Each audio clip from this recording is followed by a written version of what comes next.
It's my nerd world, and welcome to it, a Star Wars show. So I'm just going about my business, prepping for my full-time Monday through Friday radio show. I happen to be on TweetDeck, and I see this tweet out of the corner of my eye. There has been an awakening. Have you felt it? Secret Writer's Room, a rising scribe, a post-Skywalker timeline, a look inside Damon Lindelof's Star Wars movie. What? This is exactly the news that I have been waiting for. It's an instinct. A feeling. Force brought us together.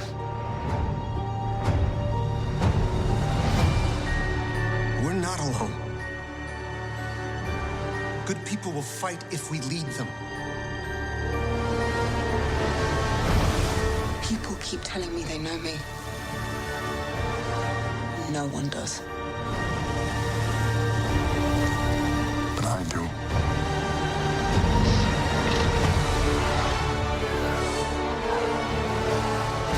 Long have I waited, and now you're coming together.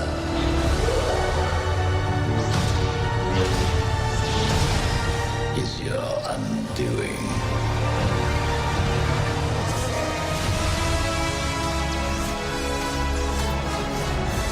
Confronting fear is the destiny of a Jedi.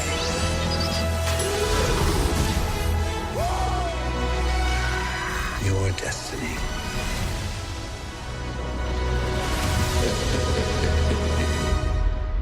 The Force will be with you. Always.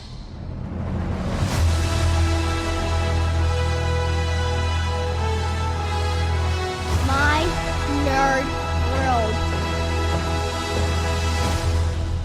So it's Tuesday. We've got Tales of the Jedi, the entire series of Clone Wars era shorts dropping on Disney+.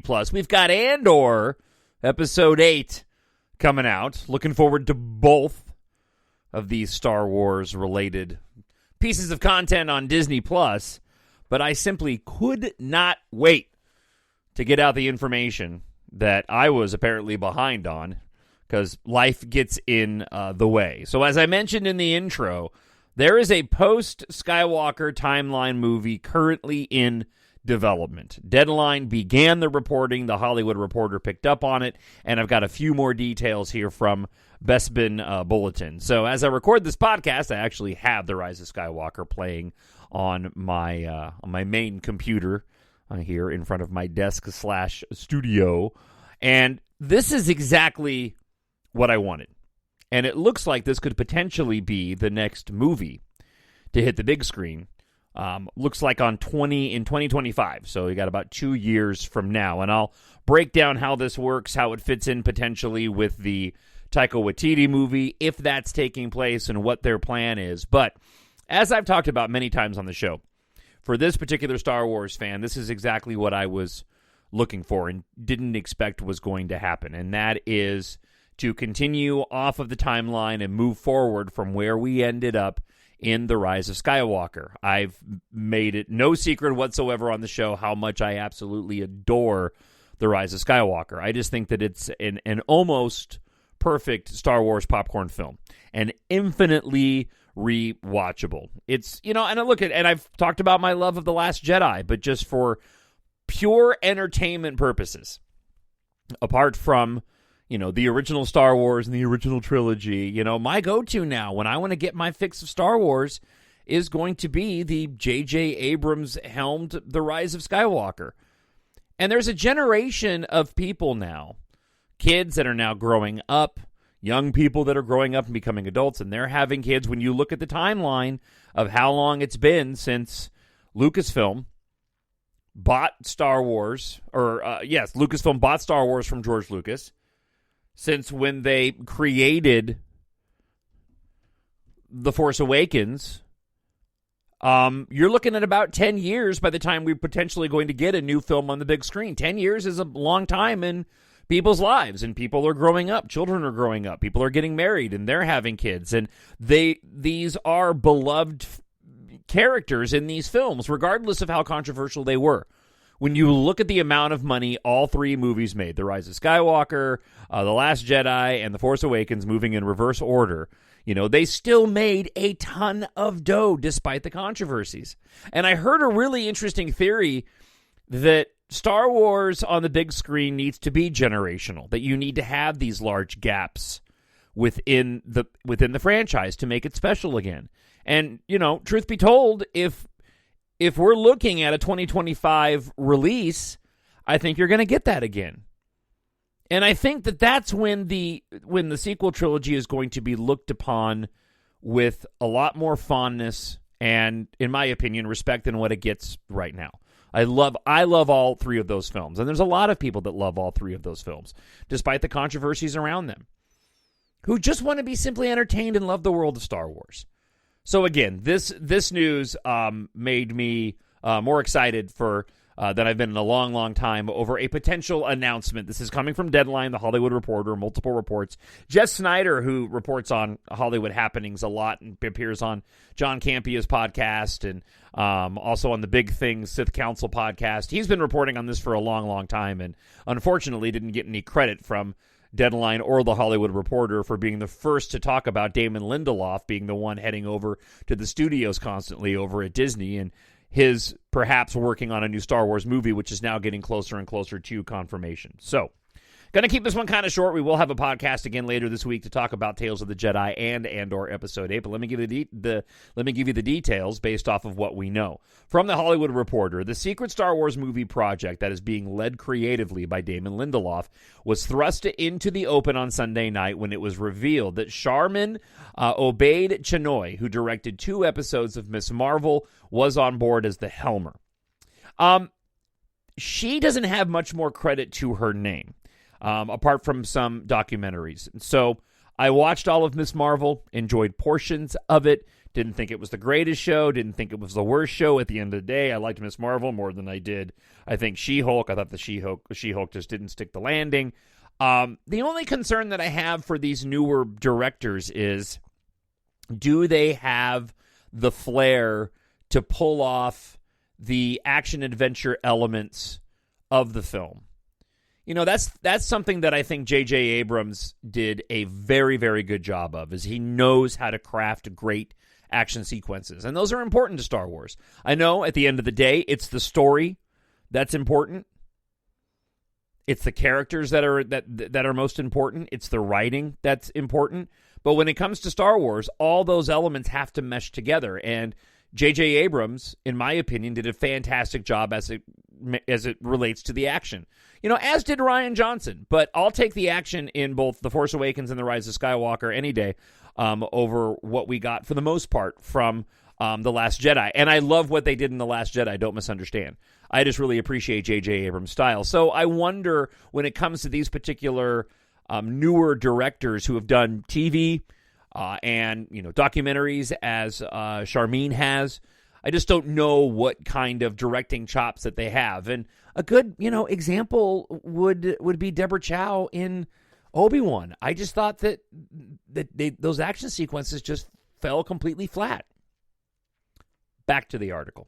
The project's been in the work for months, while Lindelof is getting the Wookiee-sized share of attention, thanks in no part to a pedigree that includes co-creating TV sensation Lost and shepherding the acclaimed HBO series Watchmen.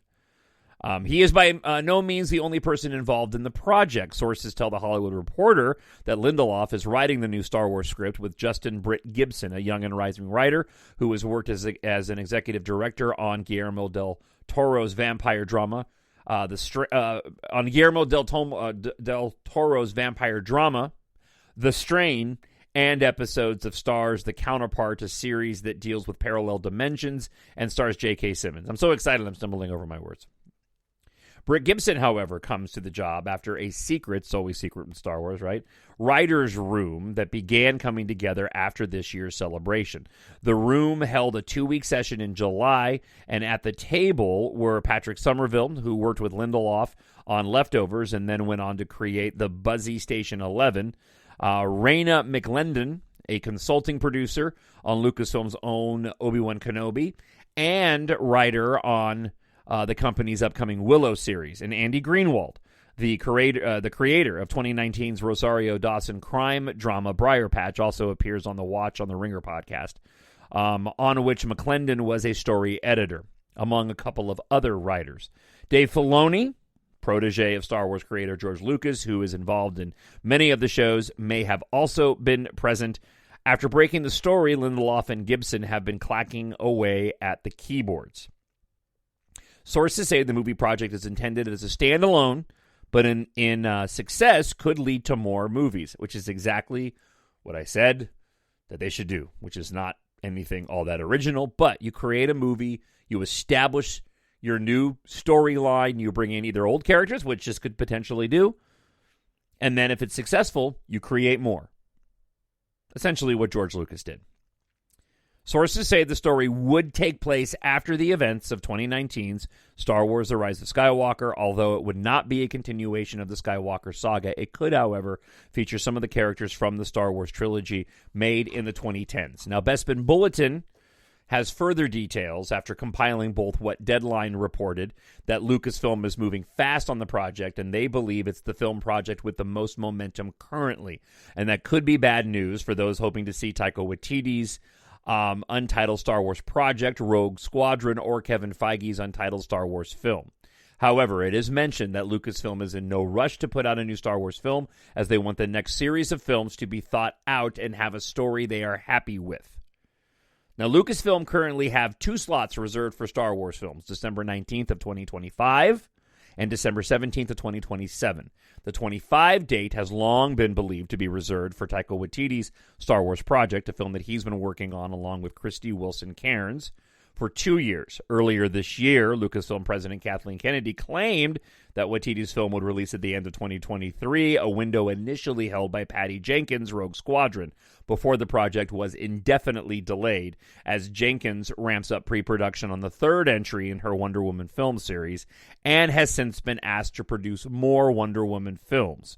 Following Kennedy's comments, Waititi played down how far along in the process he was, and The Hollywood Reporter reported that Waititi's film was aiming to shoot sometime early next year. Waititi is currently directing episodes of Apple TV Plus's Time Bandits, and will move on to film episodes of Season 2 of HBO's Our Flag Means Death. In addition to these 2 projects, Waititi has his name committed as a director to multiple other film projects, including Disney's Tower of Terror, The Incal, Flash Gordon, Akira, and a television series including Oompa Loompas, Interior Chinatown, and The Auteur. The December 27th release date was believed to be held for Kevin Feige's Star Wars film, a project which found its writer earlier this year in the form of Michael Waldron, the writer behind Loki and Doctor Strange: The Multiverse of Madness. When promoting the latter, Waldron revealed that he already started writing Feige's Star Wars film, but since Waldron has been tapped to write Marvel Studios' biggest project since Avengers Endgame, possibly ever, with Avengers Secret Wars, which is due to release in May of 2026, unlike the 2 other Star Wars films in development, Feige's movie is the only project without a director attached at this time. So, like all of these projects, they seem to come and go with Disney. Disney has not made any official announcement as it relates to which film is coming out when. So these are all still sort of speculative rumors based off of multiple sources that lend more credibility than normal to the reporting. But again, this just has me excited as a fan of the sequel trilogy and what they've established with the sequel trilogy. And the fact that when you look at what they've produced on Disney Plus, I know there are fans of all of it, which is great, but I still argue that the core audience for Star Wars wants to go to the movies and see Star Wars take place on the big screen. It still feels like these projects, for me, that we get on Disney Plus are holdovers. They're some really great holdovers. I'm really enjoying Andor, even though it's much less Star Wars-y. Andor doesn't give me the Star Wars vibes. It entertains me, and I think the writing is great. And I think, again, I think I got it wrong. Episode 6, right? Yeah, episode 6. I think episode 6 was some of the best Star Wars that they have put on the little screen on Disney+. And it did have Star Wars vibes once we got more Star Wars elements to it, when we got some more pew-pew and spaceships being chased by TIE fighters and, meteor storms. It did feel a little bit more like Star Wars. But I want the fantasy element. I want the Force. I want my lightsabers.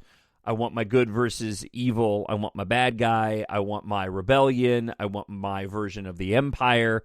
And based off of the cast of characters that it seems to be working on this post The Rise of Skywalker film, I'm genuinely excited. The only question mark I have is just the director, and it's just because I'm unfamiliar with her work apart from Ms. Marvel. And you never know what you're going to get. And I point to Deborah Chow, and I'll point to Robert Rodriguez with what he did with Book of Boba Fett. I didn't think that was fantastic either. I think that missed the mark in terms of the action quite a bit and was a little too kiddie for my taste. But all of the Disney Plus streaming shows seem to be sort of aimed at particular audiences, and they're all sort of a different flavor of ice cream as well.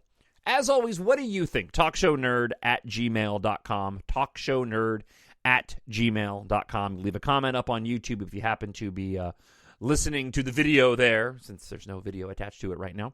I'd love to hear your thoughts, especially as we head into the weekend when you'll get another My Nerd World of Star Wars show talking about Tales of the Jedi. I'll give you my thoughts on that, and of course, episode 8 of Andor. But again, just the idea of getting hyped for a big screen release of a Star Wars film and having it be post The Rise of Skywalker has me thrilled, and I really hope this one, like so many of the other projects, doesn't fall by the wayside.